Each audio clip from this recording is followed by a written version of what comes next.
أعوذ بالله من الشيطان الرجيم. بسم الله الرحمن الرحيم. ما قطعتم من لينة أو تركتموها قائمة على أصولها فبإذن الله وليخزي الفاسقين.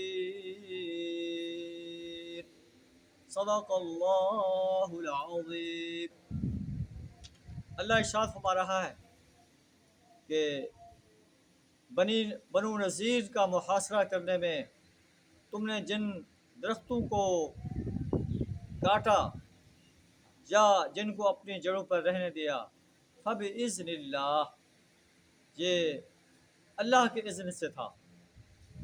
یہود نے کہا کہ یا منافقین نے کہا دیکھو نبی صلی اللہ علیہ وسلم اور اہل ایمان جو ہیں درختوں کو کاٹ رہے ہیں، تو حالانکہ یہ تو امن کے داعی ہیں، یہ فساد برپا کر رہے ہیں. اللہ نے فرمایا کہ نہیں، ما قطعتم من لینۃ او ترکتموها قائمۃ علی اصولها.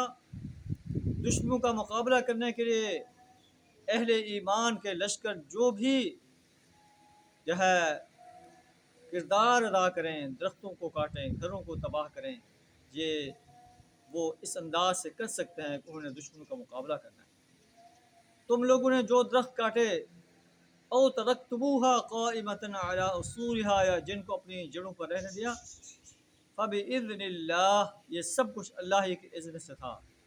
ولیخزی الفاسقین، اور اس لیے دیا گیا تھا تاکہ اللہ فاسقوں کو ذلیل کر دے کہ اپنے آنکھوں سے وہ اپنے گھروں کو اور اپنے درختوں کو، اپنے باغوں کو تباہ ہوتا ہوا دیکھ لیں اور انہیں افسوس ہو، دل میں یہ ندامت ہو کہ کاش ہم اپنے معاہدے کی خلاف ورزی نہ کریں. اللہ سبحانہ وتعالی ہمیں اپنے معاہدوں کی خلاف ورزی کرنے سے اپنی پناہ عطا فرمائے. اپنے دین کو غالب کرنے کے لیے اور باطل نظاموں کو مٹانے کے لیے اپنا مال، جان، وقت اور صلاحیت کھپا دینے کی جرأت عطا فرمائے. موجودہ حالات میں فلسطین کے مظلوم مسلمانوں، کشمیر کے مظلوم مسلمانوں کا مددگار بننے کی جرأت عطا فرمائے.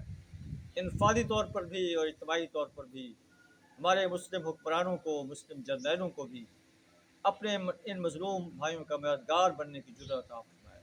وآخر دعوانا ان الحمد للہ رب العالمین.